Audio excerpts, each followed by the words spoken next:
I'm joined by my guest, Glenn Diesen in Oslo. He's a professor at the University of Southeastern Norway, as well as author of the book Great Power Politics in the Fourth Industrial Revolution. And in Budapest, we have George Szamuely. He's a podcaster at The Gaggle, which can be found on YouTube and Locals. All right, gentlemen, crosstalk rules in effect. That means you can jump anytime you want, and I always appreciate it. All right, let's start out with Glenn in Oslo. Oslo, I think you'd both, all of us would agree that Robert Gates and Condoleezza Rice essentially speak for the foreign policy blob of the United States. They co-authored an article which was titled "Time is Not on Ukraine's Side," which I think all of us would agree, but for very different reasons. Basically, both of them, with their very, I would say, flawed foreign policy past when it comes to foreign military adventures, are essentially saying the United States has to escalate with more money, more troops, more material. How do you take that? Because you could take the exact opposite position. Yeah, they're not winning. Maybe we need reassess this policy, but they're not. Glenn. Well, yeah, it is an interesting article because, again, time is not on Ukraine's side. It's another way of saying Ukraine is losing. And also that's what they are outlining in their article. So militarily, they have suffered heavy losses. The infrastructure is destroyed, especially the electric grids. The economy is in shambles. It's going to be hard to recover a lot of this because a lot of Ukrainians have now fled the country, except, for the men who are not allowed to leave. And, it's an interesting admission that the war is still going on because it's completely funded by NATO countries. Now, this is not my words. These are their words. They're saying this is the only reason they're being kept alive now, continuing this war only because of NATO. Now, this is interesting because,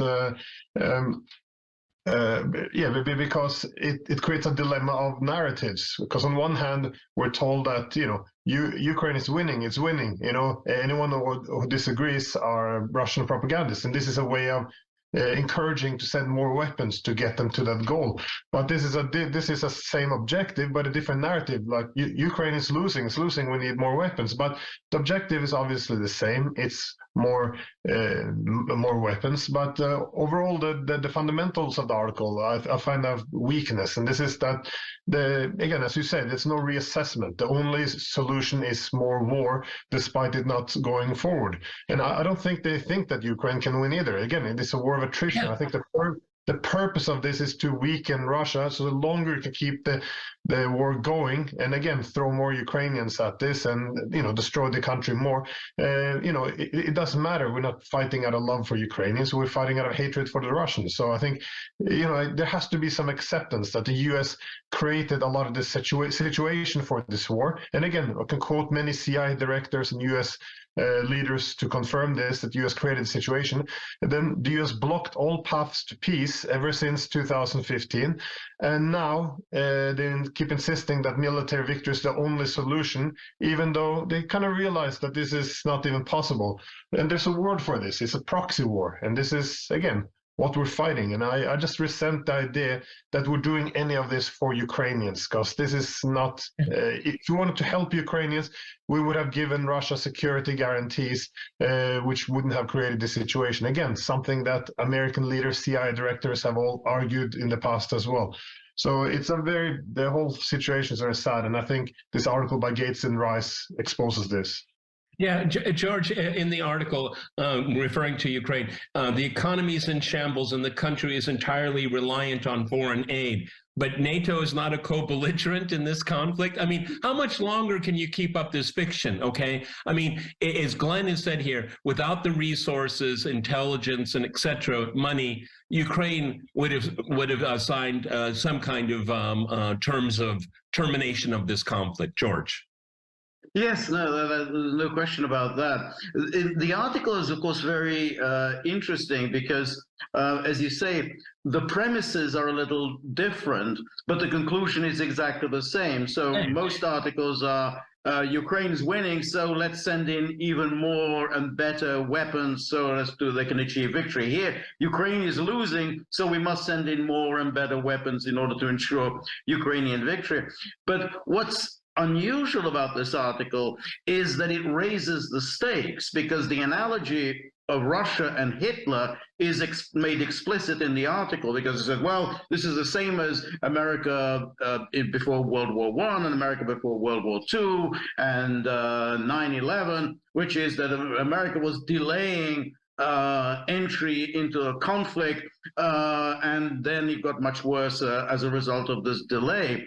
So if you follow the logic, and then you say, well, if the stakes are so high, and if Ukraine is losing, and Ukraine really has no hope of winning, then what's the next step? The next step is that America has to get involved directly, because it would be like saying that, well, Poland is doing a great job against Hitler. Let's keep assisting Poland so that we can stay out of this war, because if the more we send Poland, the more likely Poland is to win against Nazi Germany. Nobody would have made that argument, but that's the logic of what Gates and Wright are saying. And therefore, we're still in this rather dangerous situation that as long as the United States keeps escalating, as long as the United States keeps saying that this is an existential matter for the West, which of course it isn't, then there really is still a danger that NATO will get involved in a very big way and lead to a very serious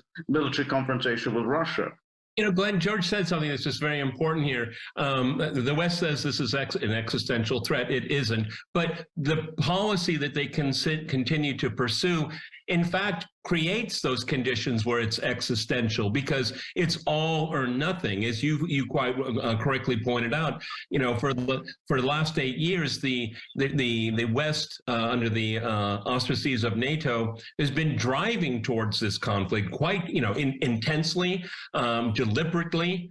We know this from Angela Merkel. We know this from Francois Hollande and other Petro Poroshenko, the former Ukrainian president. So the more they up the stakes, it does become more existential, at least from a reputational point of view, the humiliation of losing this conflict, which is completely unnecessary.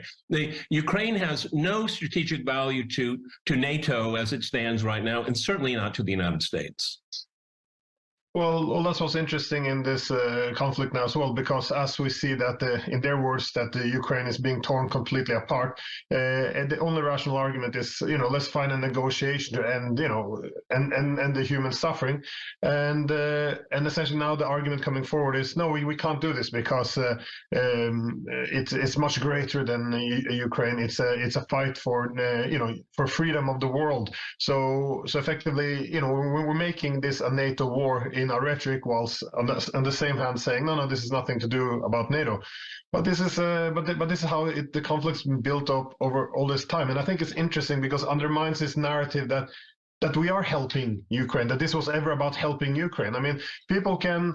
Irrespective of what other people think about Russia's military action, I think I would encourage people to think about whether or not we are helping Ukraine. I mean, keep in mind that we are the ones who pushed NATO expansion for, since 2008, despite only then a small minority of Ukrainians wanting it. But we're saying we're helping Ukrainians, despite, the CIA burns arguing that this would cause a civil war and a Russian intervention. But still, we're saying we're helping Ukraine. We toppled the government in 2014 to install an anti-Russian government. It didn't have majority support. It wasn't constitutional. But we say, we were helping Ukraine. So we support the crackdown on Russian speakers, the political opposition, the media, and we said, well, this was to help Ukraine.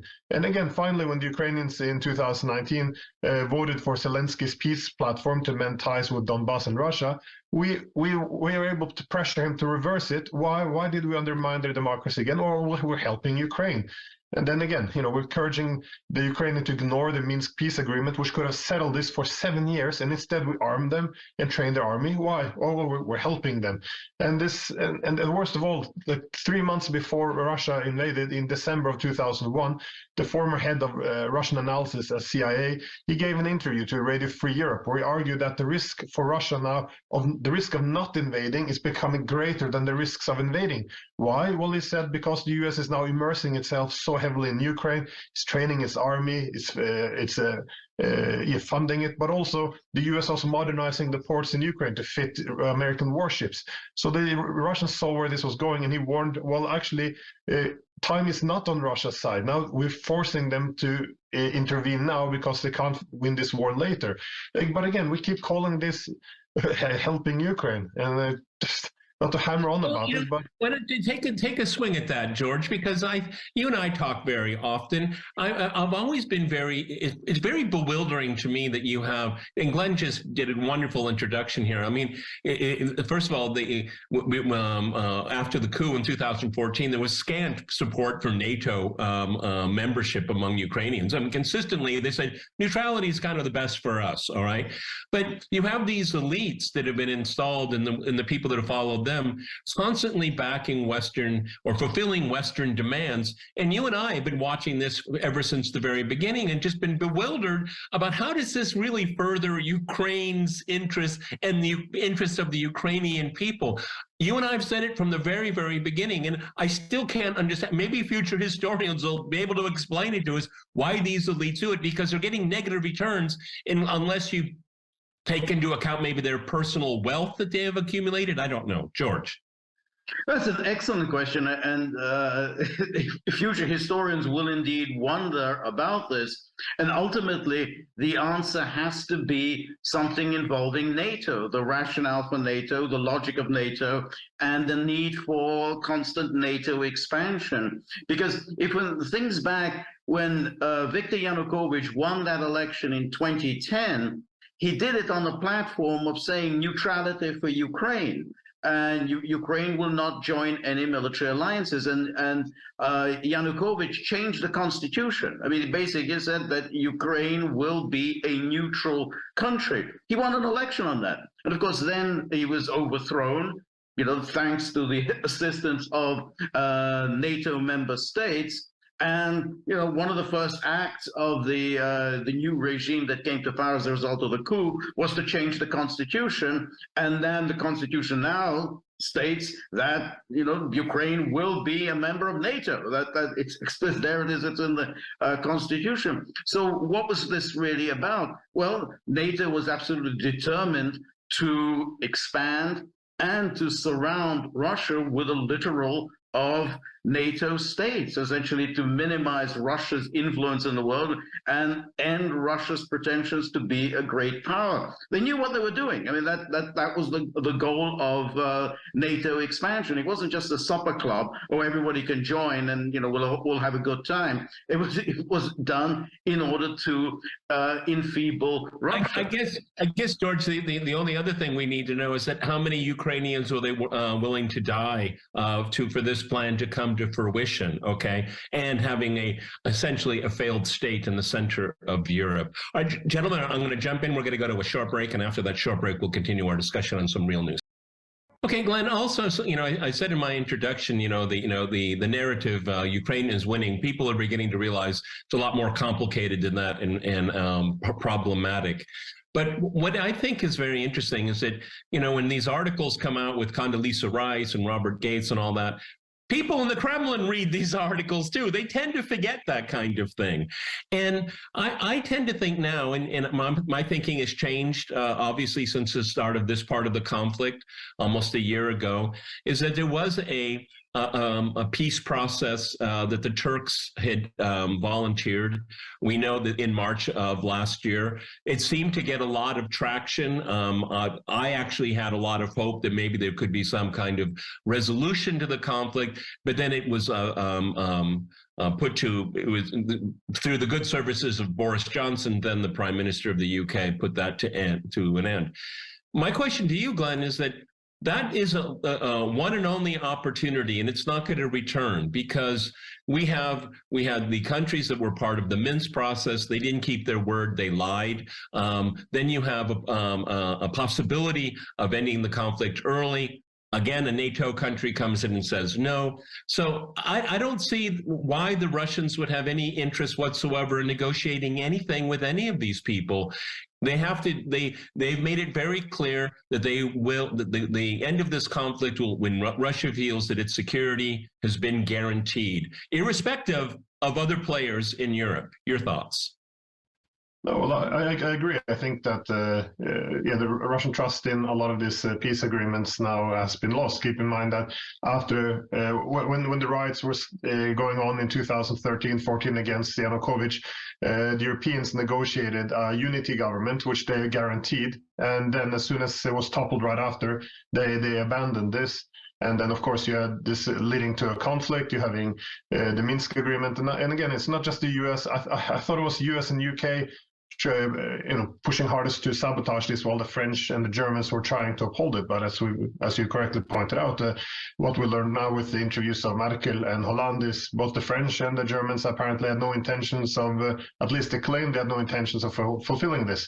So I think a lot of this, I think the Russians, they do realize what the American strategy has been. I mean, because for the Americans, like we played this movie before in 2004, if you remember, they had the Western backed this Orange Revolution in Ukraine.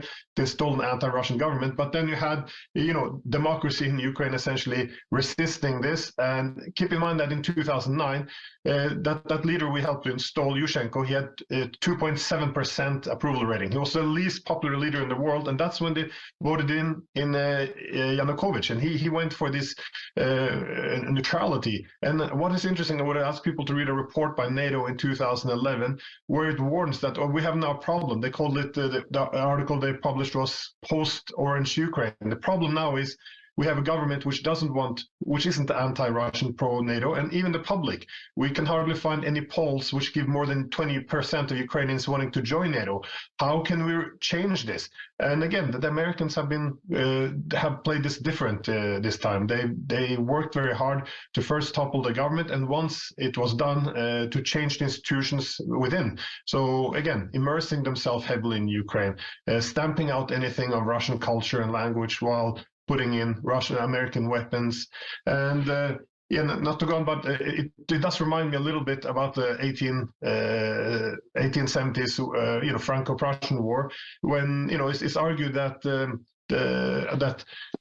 Bismarck he provoked or tricked the French into invading, because by doing so, you would have this unity within. This is what brought Germany together, and finally in 1871. And I'm not going to go into this, but my point is, encouraging a conflict between the Russians and Ukrainians is a good strategy for NATO, because for the next decades now, Ukrainian nationalism will be heavily anti-Russian. So my point is, it's been from beginning very strong interest in the United States to encourage this conflict, and that's reflected in all of their actions all along. I think that is such a seminal point, George, because, all three of us have studied Eastern European and Russian history quite intensely. And if someone were to say to me 10 years ago that the Americans would eventually get the Russians and the Ukrainians to fight a very bloody, entrenched war, I would be very surprised, because that kind of cultural bond has been very long-standing. Even for most people in Russia, they don't really think of what is the difference between us and Ukraine. Only recently has that happened, okay? And I would say a good part of Ukrainians that speak Russian, of Russian heritage, they didn't think about it until the Orange Revolution that was being forced. You must make a choice. You must make a choice. And all through Ukrainian history, the point is you really don't have to make a choice. And the Americans were able to pull it off. It's amazing. George. Yes, I think it even predates the Orange Revolution. I think it goes back to the 1990s when, in the beginning of the NATO expansion movement in the United States, they saw the prize was Ukraine. I mean, it was there. That's the prize. We need to get Ukraine into NATO, because that's really going to give headaches to Russia. And along with this was the soft power, which is to promote Ukrainian nationalism, Ukrainian language, Ukrainian culture, everything to suggest that it had really nothing to do with Russia. And they tried to do that with Belarus as well. I mean, that was, that part of the story is rarely told. But for instance, George Soros was very actively involved in the early 90s in Belarus, promoting the Belarusian language and culture, how the separateness and so on. So from the United States perspective, I think Russia and Ukraine fighting a war, they say this is great. This is wonderful because it's obviously very painful on the one hand, but it's also militarily, great. I mean, Russia is being debilitated, and it's, we're not losing any lives ourselves. I mean, it's the Ukrainians who are doing it, and this has been this argument comes up in the Gates Rice article that we were talking about, and they're saying, well, essentially, hey, Ukraine, is willing to do the fighting for NATO. What a wonderful stroke of luck that we have a country that is willing to do NATO's heavy lifting for us. So it's been a very cynical policy, and of course, there's really no real pretense any longer that it has anything to do with Ukraine. It is all about trying to weaken, debilitate, and ultimately destroy Russia. Glenn, ever since the coup back in February of 2014, I've been observing and saying very, very publicly, to the chagrin of a lot of people, is that the more NATO gets itself involved in Ukraine, the more it, quote unquote, helps Ukraine, the smaller and poorer and depopulated the place becomes. Thoughts?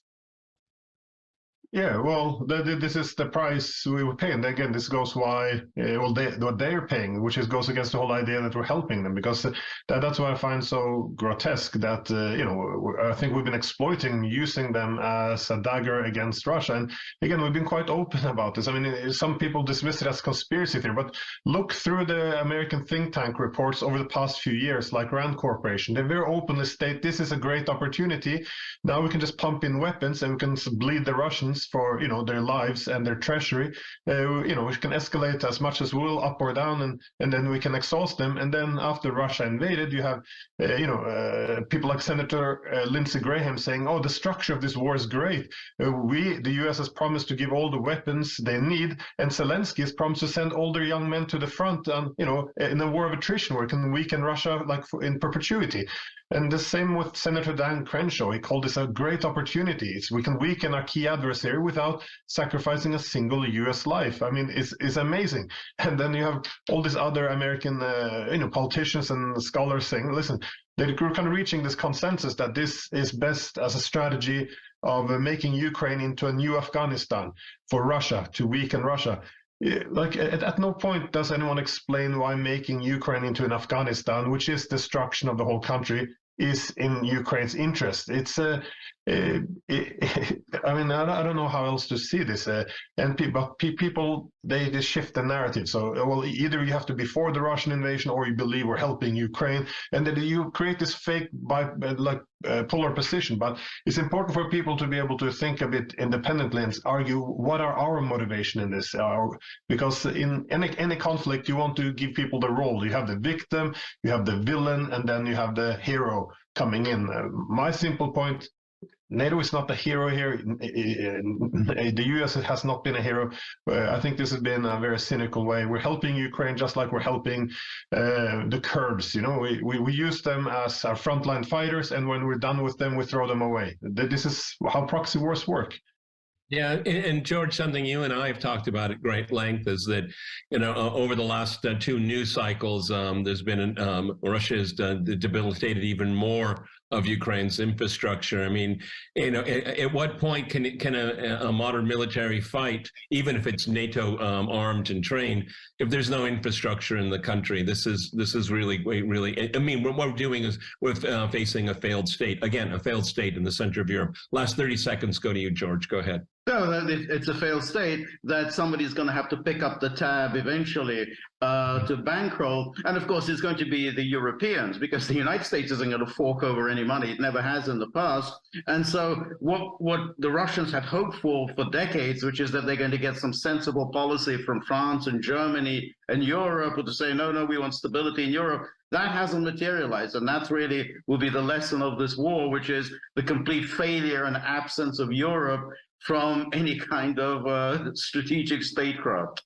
Yeah, the absence of Europe. But, George, considering however you want to define a failed state, there's going to be millions and millions of Ukrainians that will not return to their home country, okay? And that you're going to have an migration problem in the center of Europe for a very long time to come, with very virulent Ukrainian nationalism, which added together, very bad news. Gentlemen, that's all the time we have. I want to thank my guests in Oslo and Budapest.